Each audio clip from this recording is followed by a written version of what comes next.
ଖାଦ୍ୟ ନେଇ ତୋ ପାଖକୁ ଆସୁଛି।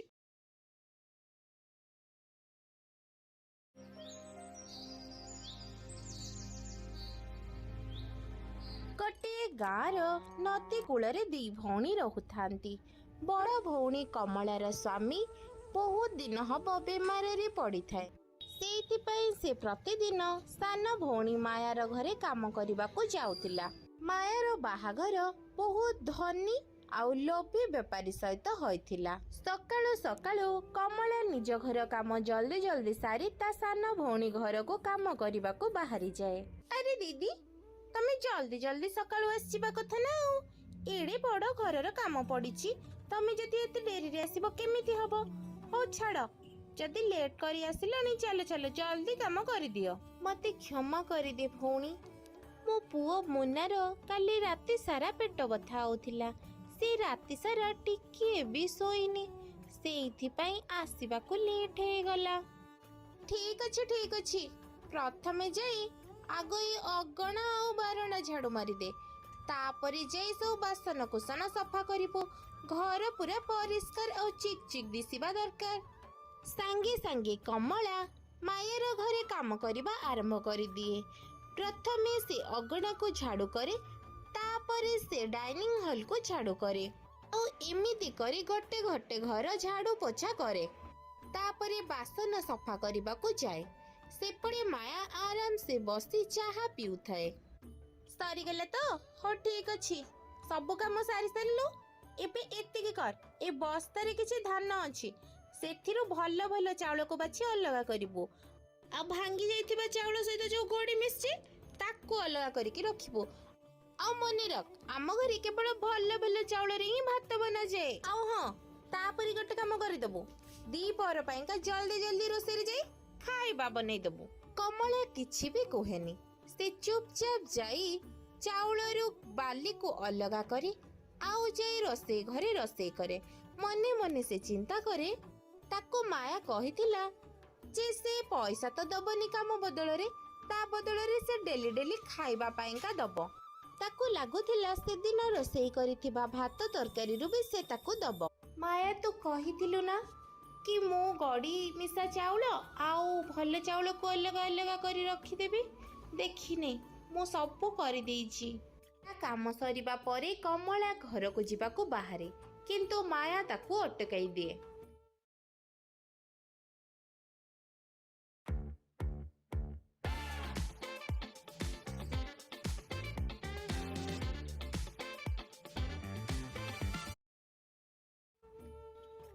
ଦିଦି, ରହିଯାଅ, ନିଅ ଏଇ ଭାଙ୍ଗା ଯାଇଥିବା ଚାଉଳକୁ ନିଅ। ଆମ ଘରେ ତ ୟାକୁ କେହି ଖାଇବେନି, ତମ ଘରେ ୟାକୁ ତ ଖୁସିରେ ଖାଇଯିବେ, ସେଇଥିପାଇଁ ୟାକୁ ନେଇକି ଯା। ଭାଙ୍ଗି ଯାଇଥିବା ଚାଉଳ ଆଉ ସେଥିରେ ଗୋଡ଼ି ମିଶା ଥିବା ଚାଉଳକୁ ଦେଇ ତାକୁ ଘରକୁ ପଠାଇ ଦିଏ। କମଳା କିଛି ନ କହି ଚୁପଚାପ ସେ ଚାଉଳକୁ ନେଇ ଘରକୁ ଆସେ। କମଳାର ଆଖିରେ ଲୁହ ଥିଲା, କିନ୍ତୁ ସେ ଗୋଟେ ବି ଶବ୍ଦ ତା ପାଟିରୁ ବାହାର କଲାନି, କାହିଁକି ନା ତାକୁ ଜଣାଥିଲା ତା ଅଭାବ ସମୟରେ ଏଇ ଭଙ୍ଗା ଚାଉଳ ବି ତା ପାଇଁ ଅନେକ କିଛି। ସେ ଚାଉଳକୁ ରୋଷେଇ କରି ତା ପୁଅ ଆଉ ସ୍ୱାମୀକୁ ଖୁଆଇ ଦିଏ। ତା ପରଦିନ ସକାଳେ ବି ସେଇ ସମାନ ଜିନିଷ ହୁଏ। ସକାଳେ କମଳା ଯାଇ ମାୟାର ଘର କବାଟ ପାଖରେ ବାଡ଼ାଏ। ଆରେ ଦିଦି, ଆଜି କ'ଣ ତମେ ଏତେ ଜଲ୍ଦି ପଳେଇ ଆସିଲ? ହଉ, ଭଲ ହେଲା। ଆଉ ଗୋଟେ କାମ କର, ମୋର ଆଜି ନା ମାଛ ଖାଇବାକୁ ଇଚ୍ଛା ହଉଛି। ତମେ ଜଲ୍ଦି ଜଲ୍ଦି ଘର ବାହାର ଝାଡୁ ପୋଛା ମାରି ମୋ ପାଇଁ ମାଛ ତରକାରୀ ବନେଇ ଦିଅ।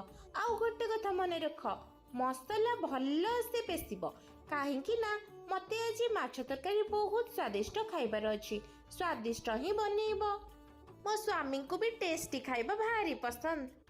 ଠିକ୍ ଅଛି ଭଉଣୀ, ମୁଁ ତ କହିବା ଅନୁସାରେ ଜଲ୍ଦି କାମ ସାରି ମାଛ ତରକାରୀ ରୋଷେଇ କରିଦଉଛି। କମଳା ଜଲ୍ଦି ଜଲ୍ଦି ଘର ବାହାର ଝାଡୁ ପୋଛା କରିଦିଏ, ତାପରେ ଯାଇ ବାସନ କୁସନ ବି ମାଜେ, ତାପରେ ଯାଇ ମାଛ ଭାଜିବାରେ ଲାଗିଯାଏ। ସେ ସେଦିନ ବି ମନେ ମନେ ଚିନ୍ତା କରେ, ମୁନାକୁ ମାଛ ତରକାରୀ ବହୁତ ଭଲ ଲାଗେ। ସେ ଜଲ୍ଦି ହିଁ ମସଲାକୁ ଛେଚେ, ତାପରେ ରସୁଣ ଅଦା ଦେଇ ରୋଷେଇ ଆରମ୍ଭ କରେ। ମାଛକୁ ବହୁତ ଯତ୍ନ ସହକାରେ ରୋଷେଇ କରେ, ବହୁତ ସାରା ସ୍ୱାଦିଷ୍ଟ ମାଛ ତରକାରୀ ବନାଏ। ଘର ବାସ୍ନାରେ ମହକି ଉଠେ। ବାସ୍ନା ଶୁଙ୍ଘି ମାୟା ରୋଷେଇ ଘର ଭିତରକୁ ପଳେଇ ଆସେ। ଆରେ ୱାଓ, ବାସ୍ନା ତ ବହୁତ ଭଲ ଆସୁଛି। ଆଜି ତ ତାଙ୍କୁ ମାଛ ତରକାରୀ ବହୁତ ଭଲ ଲାଗିବ। ତୁମେ ତ ବହୁତ ଭଲ ରୋଷେଇ କରିଛ ଆଜି। ଓ ତା ସ୍ୱାମୀ ମିଶି ବସି ମାଛ ତରକାରୀ ଖାଉଥାନ୍ତି।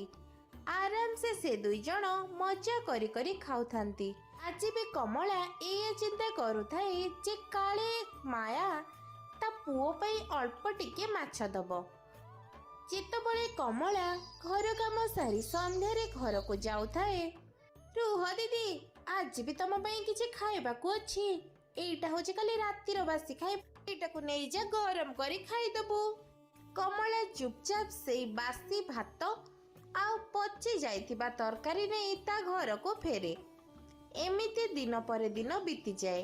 କମଳା ପ୍ରତିଦିନ ମାୟା ଘରକୁ କାମ କରିବାକୁ ଯାଏ, ଆଉ ମାୟା ତାକୁ ପ୍ରତିଦିନ କିଛି ନା କିଛି ବାସି ନହେଲେ ଖରାପ ଖାଇବା ଦିଏ। ଶୁଣ ଦିଦି, କାଲି ଟିକେ ତମେ ଜଲ୍ଦି ପଳେଇ ଆସିବ ସକାଳୁ, କାହିଁକି ନା ମୋ ସ୍ୱାମୀଙ୍କର ନା ବେପାରରେ ବହୁତ ବଡ଼ ଲାଭ ହେଇଛି।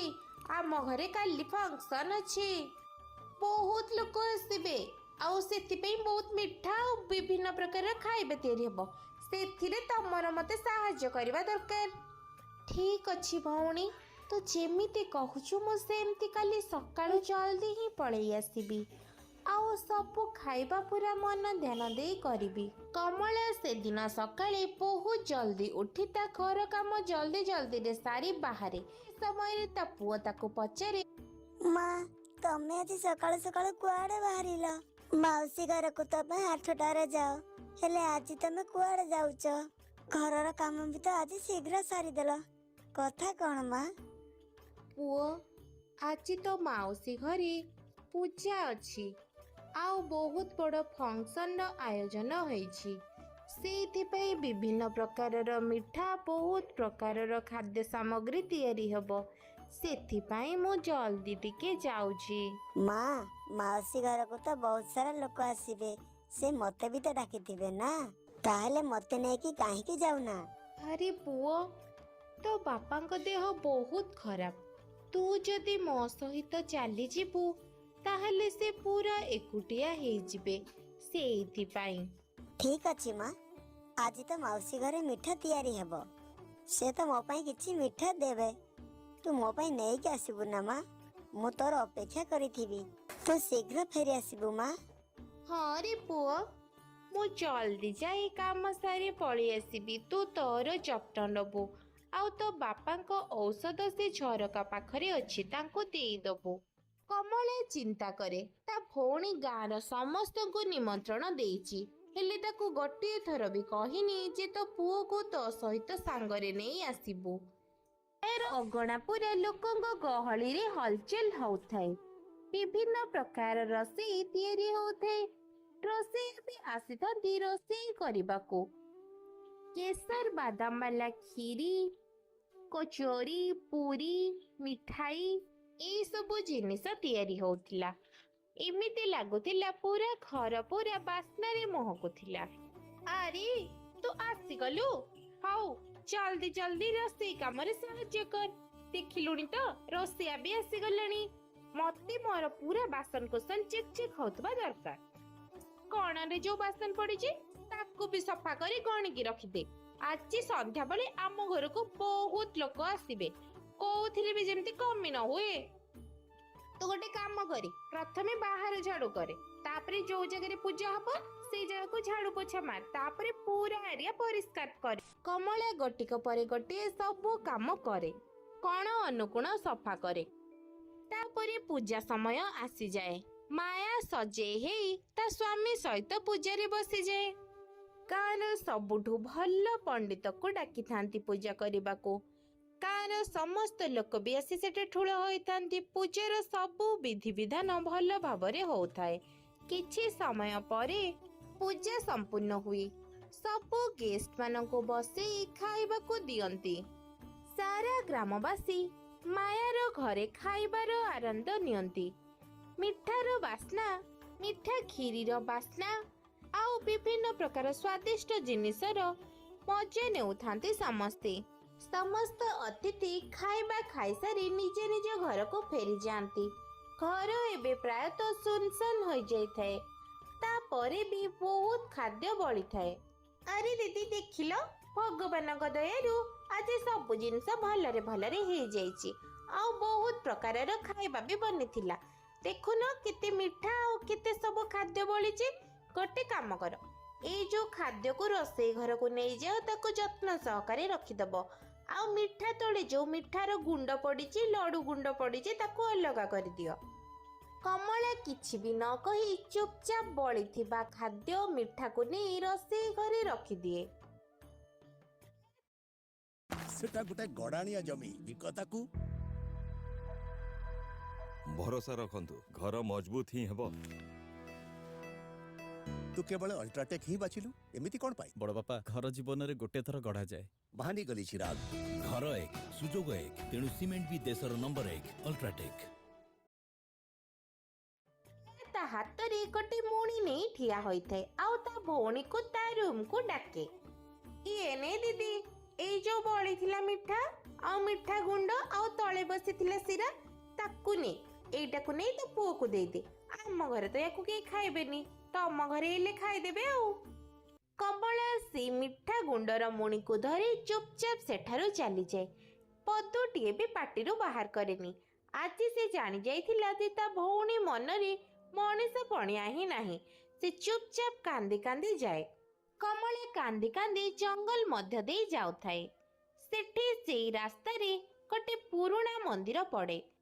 ଲୋକମାନେ କୁହନ୍ତି ଯେ ସେ ମନ୍ଦିରକୁ ସ୍ୱୟଂ ନାଗ ଦେବତା ରକ୍ଷା କରି ରଖିଛନ୍ତି।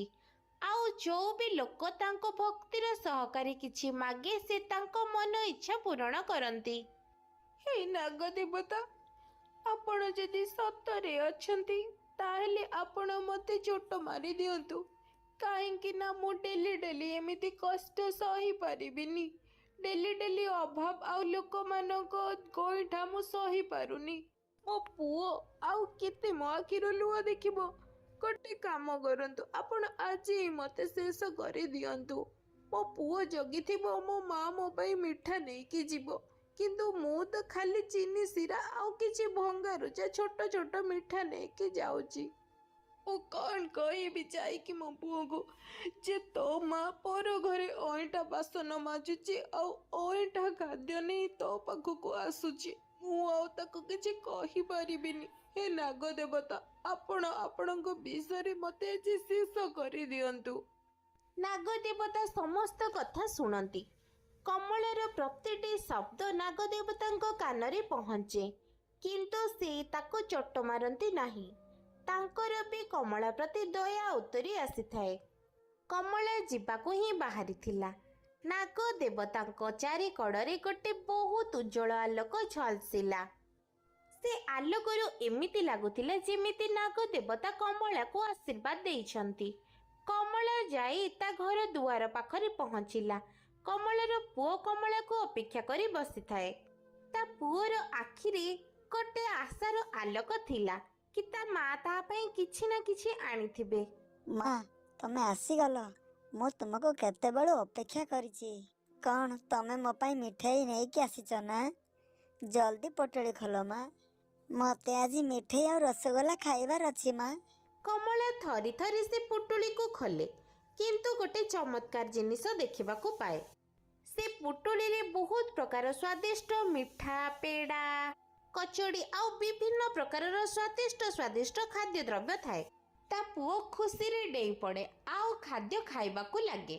ହେ ଭଗବାନ, ମୁଁ ତ କେବଳ ଚୁନା ଚୁନା ହୋଇଥିବା ମିଠା ଗୁଣ୍ଡି ଆଉ ଶିରା ନେଇକି ଆସିଥିଲି।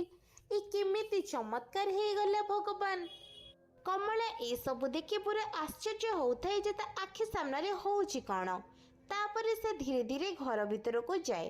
ଘର ଭିତରକୁ ଯାଇ ସେ ପୁରା ଆଶ୍ଚର୍ଯ୍ୟ ହୋଇଯାଏ। ତା ଘର ଭିତରେ ସୁନା, ହୀରା, ବିଭିନ୍ନ ମୂଲ୍ୟବାନ ଜିନିଷ ପୁରା ଭର୍ତ୍ତି ହୋଇଯାଇଥିଲା। ଖାଲି ସେତିକି ନୁହେଁ, ତାର ବେମାର ସ୍ୱାମୀ ଯିଏ ବହୁତ ଦିନ ହବ ବିଛଣାରେ ପଡ଼ିଥିଲା, ସେ ବି ଠିଆ ହୋଇଥିଲା। ତା ଶରୀର ପୁରା ଚିକ୍ ଚିକ୍ କରୁଥିଲା ଆଉ ପୁରା ସ୍ୱସ୍ଥ ଦେଖାଯାଉଥିଲା। ହେ ଭଗବାନ, ଏ ଚମତ୍କାର କେମିତି ହେଲା? ଏ ଘର ସାରା ସୁନା ଚାନ୍ଦିରେ ଭର୍ତ୍ତି ହୋଇଗଲା। ଆଉ ତାପରେ ତମେ ବି ପୁରା ଭଲ ହେଇ ଠିଆ ହେଲ। ହେ ଭଗବାନ, ଏ କ'ଣ ଆଶ୍ଚର୍ଯ୍ୟକର ଜିନିଷ ଘଟିଲା। ଆରେ କମଳା, ଏମିତି କେମିତି ହେଲା? ମୁଁ ତ ଖଟିଆରେ ଉଠି ପାରୁନଥିଲି, ଏବେ ତ ମୁଁ ନିଜେ ଠିଆ ହେଇପାରୁଛି। ତାର ନିରୀହ ପୁଅ ବି କମଳାକୁ ପ୍ରଶ୍ନ ଉପରେ ପ୍ରଶ୍ନ ପଚାରେ। କମଳା ତା ପୁଅ ଆଉ ତା ସ୍ୱାମୀକୁ ସବୁ କଥା କୁହେ। ଇଏ ସବୁ ନାଗଦେବତାଙ୍କ ପାଇଁ ହେଇଛି। ମୁଁ ତ ମାୟାର ଘରୁ କେବଳ ଟିକେ ଚିନି ଗୁଣ୍ଡ ଆଉ ତା ସହିତ କିଛି ଶିରା ଆଣିକି ଆସିଥିଲି। ରାସ୍ତାରେ ଆସିଲା ବେଳେ ନାଗଦେବତାଙ୍କ ସହ ମୋର ଦେଖା ହେଲା। ମୁଁ ତ ପ୍ରାର୍ଥନା କରିଥିଲି ଯେ ମୋତେ ଏ ଜୀବନରୁ ମୁକ୍ତି ଦେଇଦିଅ ଆଉ ମୋତେ ଏଇଠି ହିଁ ଦଂଶି ଦିଅ, କିନ୍ତୁ ନାଗଦେବତା ମୋତେ ମାରି ନଥିଲେ। ତାଙ୍କର ଆମ ଉପରେ କୃପା ରହିଲା, ଆଉ ସେଇଥିପାଇଁ ଦେଖ ଆଜି ଆମ ସହିତ ଏତେ ଭଲ କିଛି ହେଉଛି। ତାପରେ ତାଙ୍କ ଜୀବନରେ ସବୁ କିଛି ବଦଳିଗଲା। ସେ ଗରିବ ପରିବାର ଯିଏକି କେବଳ ଭୋକ ଉପାସରେ ରହୁଥିଲେ, ଆଜି ତାଙ୍କ ଜୀବନ ଖୁସିରେ ଭରି ଯାଇଥିଲା। ତା ପରଦିନ କମଳା ଆଉ ତା ସ୍ୱାମୀ ତାଙ୍କ ଗାଁରେ ତିଆରି ହେଇଥିବା ନୂଆ ସୁନ୍ଦର ବଙ୍ଗଳାକୁ କିଣିଲେ। ଆଉ ସେଇ ଘରେ କମଳା ତା ସ୍ୱାମୀ ଆଉ ତା ପିଲା ସହିତ ଖୁସିରେ ଶାନ୍ତିରେ 3 ଦିନ ହବ ରୁହେ। ତା ଚେହେରାରେ ଏବେ ଅସନ୍ତୋଷ ନଥିଲା, ଖୁସି ଆଉ ଶାନ୍ତି ଥିଲା। ତା ସ୍ୱାମୀଙ୍କ ଦେହ ବି ଭଲ ହୋଇଯାଇଥିଲା। ସେଥିପାଇଁ ସେ ପୁଣି ଥରେ ତାଙ୍କ ବିଲ କ୍ଷେତକୁ କାମ କରିବାକୁ ଗଲେ। ସେପଟେ ମାୟା ଚିନ୍ତାରେ ବୁଡ଼ି ଯାଇଥାଏ କି ପ୍ରକୃତିରେ କମଳା କାମ କରିବାକୁ କ'ଣ ପାଇଁ ଆସୁନାହିଁ। ଆରେ ସେ କମଳା କ'ଣ ପାଇଁ 3 ଦିନ ହେଲା ଆସୁନି? ନା ତ ସଫା କରିବାକୁ ଆସୁଛି, ନା ବାସନ ମାଜିବାକୁ, ନା ରୋଷେଇ କାମରେ ସାହାଯ୍ୟ କରିବାକୁ ଆସୁଛି। ତା ଦେହ ଖରାପ ହେଇଯାଇନି ତ? ନା ଆଉ କିଛି କାମ ଅଛି ଯେ? ଏତିକି ଚିନ୍ତା କରି ମାୟା ତା ଚାକରକୁ କହେ, ଆରେ ଶୁଣ, ତୁ ଯାଇକି ଏବେ ଖବର ନେ ମୋ ବଡ଼ ଭଉଣୀ କୋଉଠି ଅଛି, କ'ଣ ପାଇଁ କାମକୁ ଆସୁନାହିଁ। ଜି ହଜୁର କରି କରି ସେ ସେଠାରୁ ଚାଲିଯାଏ। ଆଉ ଯେତେବେଳେ କମଳାର ଘର ପାଖରେ ପହଞ୍ଚେ, ତା ଆଖି ଖୋଲିକି ରହିଯାଏ।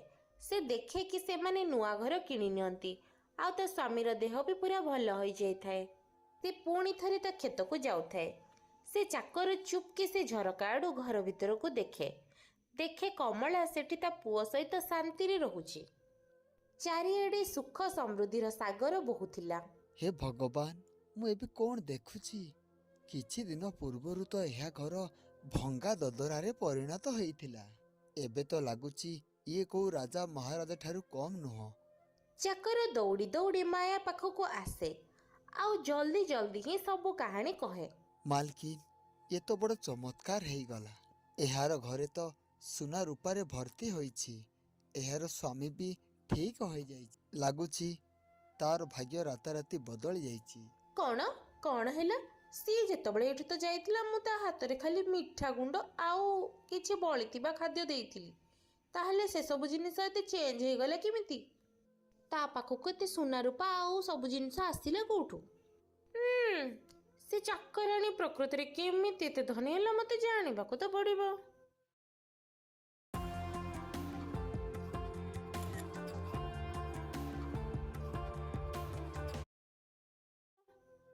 ଯେତେବେଳେ ମାୟାର ସ୍ୱାମୀ କାମ ସାରି ସନ୍ଧ୍ୟାରେ ଘରକୁ ଫେରେ, ସେ ତାକୁ ସବୁ କଥା କହେ। ଜାଣିଛ ସ୍ୱାମୀ, ମୋର ଯୋଉ ବଡ଼ ଭଉଣୀ କମଳା, ସିଏ ଏବେ ଧନୀ ହେଇଯାଇଛି। ତା ଭଙ୍ଗା ଘର ଏବେ ରାଜଉଆସ ହେଇଯାଇଛି। ତା ସ୍ୱାମୀ ଯାହାର ଦେହ ଖରାପ ଥିଲା, ସିଏ ବି ଏବେ ଭଲ ହେଇଯାଇଛି।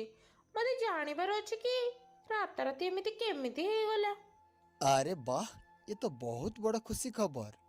ଆଉ ତୁମ ଭଉଣୀ ତାଙ୍କ ଜୀବନରେ ବହୁତ କଷ୍ଟ କରିଛନ୍ତି।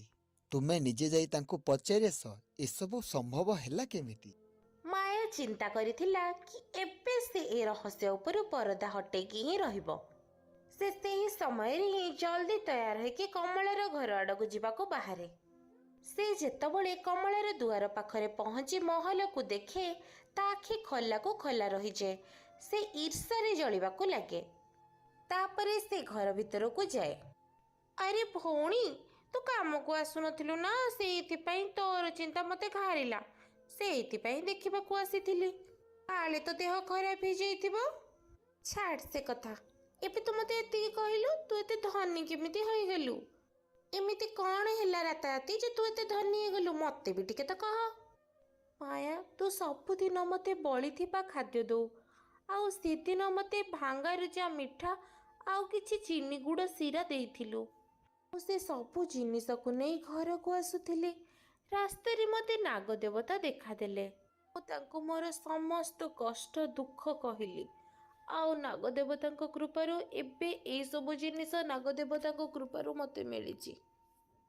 ମାୟାକୁ କମଳାର ନୂଆ ଘର ଆଉ ଏତେ ସୁଖ ସମୃଦ୍ଧି ଦେଖି ଈର୍ଷା ଆସିଗଲା। ପରଦିନ ସେ ମନେ ମନେ ହିଁ ଚିନ୍ତା କରିଥିଲା ଯେ ତା ବଡ଼ ଭଉଣୀଠୁ ଅଧିକ ଧନୀ ହେବ। ତା ଭିତରର ଲୋଭ ଆଉ ଈର୍ଷା ତାକୁ ଶାନ୍ତିରେ ବସିବାକୁ ଦଉନଥିଲା।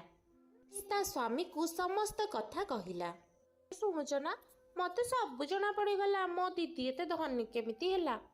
ମୁଁ ଯେଉଁ ତାକୁ ଡେଲି ସବୁ ସଢ଼ା ଖାଦ୍ୟ ଦଉଥିଲି ସେଇ ସବୁ ଜିନିଷ ସେ ଯାଇକି ନାଗଦେବତାଙ୍କୁ କହିଛି। ଆଉ ଦେଖ, ଏବେ ନାଗଦେବତାଙ୍କ କୃପାରୁ ସେ ଏତେ ଧନୀ ହେଇଯାଇଛି। ନାଗଦେବତା ତାକୁ ସାଙ୍ଗେ ସାଙ୍ଗେ ରାଜମହଲ ଭରିକା ଘର ଦେଇଦେଲେ। ଆମକୁ ବି ସେମିତି କରିବାକୁ ହବ। ଆରେ ପାଗଳି, ଆମେ ପୂର୍ବରୁ ହିଁ ବହୁତ ସୁଖରେ ଅଛି। ଭଗବାନ ଆମକୁ ସବୁ କିଛି ଦେଇଛନ୍ତି। ଏତେ ଲୋଭ ଜମାରୁ ଭଲ ନୁହେଁ। ଏଇ ଲୋଭ ଦିନେ ମଣିଷର କ୍ଷତି କରିଥାଏ। ନାଇଁ, ସେମିତି ହେଇପାରିବନି। ସେ ମୋଠୁ କେବେ ଅଧିକ ଧନୀ ହେଇପାରିବନି। ତାର ଔକାତ କ'ଣ ଥିଲା ମୋ ସାମ୍ନାରେ? ଏବେ ଦେଖ, ସିଏ ମୋ ସାମ୍ନାରେ ଅଧିକ ଧନୀ ହେଇଗଲା। ମୋତେ ସେଇ ସବୁ ଜିନିଷ କରିବାର ଅଛି ସିଏ ଯାହା କରିଛି। ମାୟାକୁ ତା ସ୍ୱାମୀ ବହୁତ କରି ବୁଝେଇଲା, କିନ୍ତୁ ତା ମନରେ ତ ଲୋଭ ଆଉ ଈର୍ଷା ଭରି ରହିଥିଲା। ସେଇଦିନ ଦ୍ୱିପହରେ ସେ କମଳାର ଘରକୁ ଯାଏ ଆଉ ମିଛରେ ଲୁହ ଗଡ଼ାଏ। ଦିଦି, ମୋତେ ଟିକେ କ୍ଷମା କରିଦେ। ମୁଁ ନା ତୋ ପ୍ରତି ଅନ୍ୟାୟ କରିଛି। ଆଉ ଆଜି ମୋ ସ୍ୱାମୀର କାରବାରରେ ଟିକେ ଲସ୍ ହେଇଯାଇଛି। ଏବେ ମୋ ଘର ଚଳିବାକୁ ବି କଷ୍ଟ ହେଉଛି। ମୋତେ ନା ତୋ ଘରେ କାମରେ ରଖିଦେ। ଯେମିତି ତୁ ମୋ ଘରେ କାମ କରୁଥିଲୁ ସେମିତି ହିଁ ଏବେ ମୁଁ ତୋ ଘରେ କାମ କରିବି। ଆରେ ମାୟା, ତୁ କାହିଁକି ଏମିତି କହୁଛୁ? ତୁ ତ ମୋ ନିଜ ଭଉଣୀ। କହ, ମୁଁ ତୋର କ'ଣ ସାହାଯ୍ୟ କରିବି? ଆରେ ନାଇଁ ଦିଦି, ମୋତେ ତୁ ଖାଲି କାମରେ ରଖିଦେ। ତା ବଦଳରେ ମୋତେ କିଛି ଖାଇବା ଦେଇଦେ। ମୋତେ ଟଙ୍କା ଦରକାର ନାହିଁ। ହଉ ଠିକ୍ ଅଛି, ତୁ ମୋ ଘରେ କାମ କରେ। ମୋତେ ତୋତେ ନେଇ କୌଣସି ଅଭିଯୋଗ କରିବାର ନାହିଁ। କମଳା ମନରୁ ନିର୍ମଳ ଥିଲା। ସେ ତା ସାନ ଭଉଣୀର ମିଛ ପୁରା ଭଲସେ ଜାଣିଥିଲା। ତଥାପି ସେ କିଛି ବି କହିଲା ନାହିଁ। ସେ ମାୟାକୁ ତା ଘରେ କାମରେ ରଖିଲା। ତା ପରଦିନ ସକାଳୁ ମାୟା କମଳାର ଘରକୁ ପହଞ୍ଚିଯାଏ। ଆରେ ମାୟା, ତୁ ଆସିଗଲୁ? ଆଜି ଘରେ ନା ବହୁତ କାମ ଅଛି। ଠିକ୍ ଅଛି, ତୁ ସଫାସୁତରା କରିଦେ, ମୁଁ ରୋଷେଇ ଦେଖୁଛି। ହଁ ହଁ ଦିଦି, ମୁଁ ସବୁ କରିଦେବି। ତ ପୁରା ଘର ଚିକ୍ ଚିକ୍ କରିଦେବି। ଦିନମାନ କାମ କରିସାରିବା ପରେ ସନ୍ଧ୍ୟାରେ ମାୟା ଯେତେବେଳେ ତା ଘରକୁ ବାହାରେ, ସେତେବେଳେ କମଳା ତା ବ୍ୟାଗରେ ବିଭିନ୍ନ ପ୍ରକାରର ସ୍ୱାଦିଷ୍ଟ ବ୍ୟଞ୍ଜନ ପୂରେଇ ଦିଏ। ନେ ମାୟା, ଏ ଗରମ ଗରମ ତାଜା ସ୍ୱାଦିଷ୍ଟ ଖାଇବା ଓ ମିଠାଇ ତ ସାଙ୍ଗରେ ନେଇଯା। ନାଇଁ ଦିଦି, ମୋତେ ତୁ ସେଇଆ ଦେ। ମୁଁ ଯାହା ତୋତେ ଦଉଥିଲି ପଚା ସଢ଼ା ଶୁଖା ଖାଇବା, ମୁଁ ଏଇ ଖାଇବା ନେବିନି। କମଳା ସେ କଥା ଶୁଣି ଆଶ୍ଚର୍ଯ୍ୟ ହୁଏ। କିନ୍ତୁ ମାୟାର ଚାଲରେ ଏମିତି ଜିଦ୍ଦି ଥାଏ ଯେ ସେ ଶେଷରେ ବାଧ୍ୟ ହୋଇ କମଳା ତାକୁ ବାସି ଜିନିଷ ଖାଇବାକୁ ଦିଏ। ମାୟା ଖୁସିରେ ଖୁସିରେ ସେ ପଚା କୁଚା ଖାଇବା ନେଇ ଘରକୁ ଫେରେ। ତା ପରଦିନ ପୁଣି ସେଇଆ ହୁଏ। ମାୟା ସକାଳୁ ସକାଳୁ କାମ କରିବାକୁ ଆସେ। ସନ୍ଧ୍ୟାରେ କାମ ସାରି ଘରକୁ ଯିବା ସମୟରେ କମଳା ତାକୁ ତଟକା ତଟକା ଖାଇବା ଦିଏ। କିନ୍ତୁ ମାୟା ମନା କରେ ଆଉ ବାସି ଖାଦ୍ୟ ନେଇ ଯାଏ। ଦିଦି ଘରେ କାମ କରୁଛି, ମୋତେ ତ ସେଇଆ କରିବାକୁ ପଡ଼ିବ ଯାହା ଦିଦି କରିଥିଲା। ମୁଁ ଆଜି ହିଁ ମନ୍ଦିର ଯିବି ଆଉ ନାଗଦେବତାଙ୍କୁ ସେଇ ଜିନିଷ କହିବି ଯାହା ଦିଦି କହିଥିଲା। ତେବେ ଯାଇ ମୁଁ ତାଠୁ ବି ଅଧିକ ଧନୀ ହେଇଯିବି। ବାସ୍ ଏତିକି କହି କହି ମାୟାର ମନ ଲୋଭରେ ଭର୍ତ୍ତି ହୋଇଯାଏ ଆଉ ସେ ଆଗକୁ ବଢ଼ିବାକୁ ଲାଗେ। ତାକୁ ଏବେ ତା ସ୍ୱାମୀର କଥା ମନେ ପଡ଼େ ନାହିଁ କି ତା ଘର କଥା ବି ଚିନ୍ତା ଆସେ ନାହିଁ। ତା ମନରେ ତ ଖାଲି କେବେ ଗୋଟିଏ ଚିନ୍ତା ଥିଲା, ସୁନା ସମ୍ପତ୍ତି ଧନ ଦୌଲତ ଏଇସବୁ। ଏମିତି ଚିନ୍ତା କରି ସେ ମନ୍ଦିରକୁ ଗଲା ଆଉ ନାଗଦେବତାଙ୍କ ସାମ୍ନାରେ ବହୁତ କାନ୍ଦିଲା। ଏ ନାଗଦେବତା, ମୁଁ ବହୁତ ଦୁଃଖୀ ଲୋକ। ମୁଁ ସବୁଦିନ ମୋ ବଡ଼ ଭଉଣୀ ଘରେ କାମ କରିବାକୁ ଯାଉଛି, କିନ୍ତୁ ସେ କେବେ ବି ତା ଘରେ ମୋତେ ଭଲ ଖାଇବାକୁ ଦିଏନି। ସବୁବେଳେ ବାସି ଖାଇବା ଦିଏ। ଆଜି ବି ସେ ମୋତେ ବାସି ଖାଇବା ଦେଇଛି। ହେ ନାଗଦେବତା, ମୁଁ ବହୁତ ଦୁଃଖୀ ଅଛି। ଆପଣ ମୋତେ ଏଇଠି ହିଁ ଦଂଶି ଦିଅନ୍ତୁ। ତାହେଲେ ଯାଇ ମୁଁ ଏ ଦୁଃଖୀ ଜୀବନରୁ ଶାନ୍ତି ପାଇବି। ହଠାତ୍ ମନ୍ଦିର ଭିତରୁ ଗୋଟେ ବହୁତ ଭାରି ଆୱାଜ ବାହାରକୁ ଶୁଣାଯାଏ। ଆରେ ମୂର୍ଖ ସ୍ତ୍ରୀ, ତୁ ଲୋଭରେ ଅନ୍ଧ ହେଇଯାଇଛୁ। ତୋ ଶରୀରରେ ତୋ ବଡ ଭଉଣୀ ପାଇଁ ଈର୍ଷା ଜାଗି ଉଠୁଛି। ମୁଁ ସବୁ ଜାଣିଛି। ତତେ ସବୁଦିନ ତୋ ଭଉଣୀ ତାଜା ତାଜା ମିଠା ଆଉ ଫଳ ଦଉଛି। ତୁ କିନ୍ତୁ ତାକୁ ନେବା ପାଇଁ ମନା କରୁଛୁ।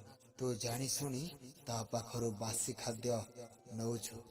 ନାଇଁ ନାଇଁ ନାଗଦେବତା, ମୁଁ ସତ କହୁଛି, ମିଛ କହୁନାହିଁ। ମିଛ କହନି ମାୟା। ତୁ ତୋ ଭଉଣୀକୁ ଈର୍ଷା କରୁଛୁ ଆଉ ଲୋଭରେ ଆସି ମୋ ପାଖରେ ମରଣର ଭିକ ମାଗୁଛୁ। ତ ଠିକ ଅଛି, ତୋ ଇଚ୍ଛା ମୁଁ ବର୍ତ୍ତମାନ ପୂରଣ କରୁଛି। ତୁ ଚାହୁଁଥିଲୁ ନା ମୁଁ ତତେ ଦଂଶି ଦିଏ? ତ ଠିକ ଅଛି। ମତେ ଛାଡ଼ି ଦିଅନ୍ତୁ ନାଗଦେବତା, ମୁଁ ଲୋଭରେ ଅନ୍ଧ ହେଇଯାଇଛି। ମତେ ଛାଡ଼ି ଦିଅନ୍ତୁ, ମତେ କାମୁଡ଼ନ୍ତୁନି। ମୁଁ ତତେ ଦଂଶନ କରିବିନି, କିନ୍ତୁ ମୁଁ ତତେ ଅଭିଶାପ ଦଉଛି। ତୋର ସେ ଆଲିଶାନ ବଙ୍ଗଳା ଗୋଟେ ଝୋପଡି ଘର ହେଇଯିବ, ଆଉ ତୋର ସୁନା ରୂପା ହୀରା ମୋତି ସବୁ ପଥର ପାଲଟିଯିବ। ତୁ ମୋ ପାଖକୁ ଗରିବ ହେଇ ଆସିଥିଲୁ ନା, ଏବେ ତୋର ଭଗବାନ ବିଚାର କରିବେ ଗରିବ କାହାକୁ କୁହାଯାଏ। ମାୟା ଦୌଡ଼ି ଦୌଡ଼ି ତା ଘର ଆଡ଼କୁ ଯାଏ। ତା ମନରେ ହଜାର ହଜାର ପ୍ରଶ୍ନ ଉଠେ। ସେ ଯେମିତି ତା ଘର ପାଖରେ ପହଞ୍ଚେ, ଆଖିରୁ ଲୁହ ବହିବା କମ୍ ହିଁ ହଉନଥାଏ, ବନ୍ଦ ହିଁ ହଉନଥାଏ। ତା ଘର ଗୋଟେ କୁଡ଼ିଆରେ ବଦଳି ଯାଇଥିଲା, ଆଉ ତା ଘରେ ଯେତିକି ବି ହୀରା ଥିଲା ସବୁ ପଥର ହେଇଯାଇଥିଲା।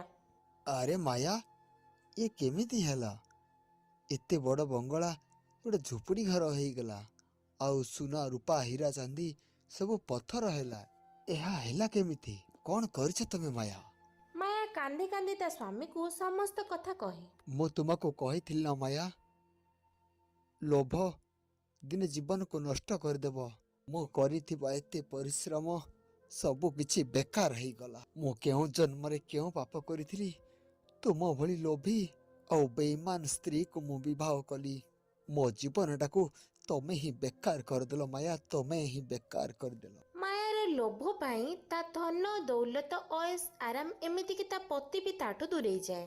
ଏମିତି ଲୋଭରେ ପଡ଼ି ମାୟା ତା ନିଜ ହାତରେ ନିଜ ସଂସାର ଉଜାଡ଼ି ଦିଏ। ହାଲୋ।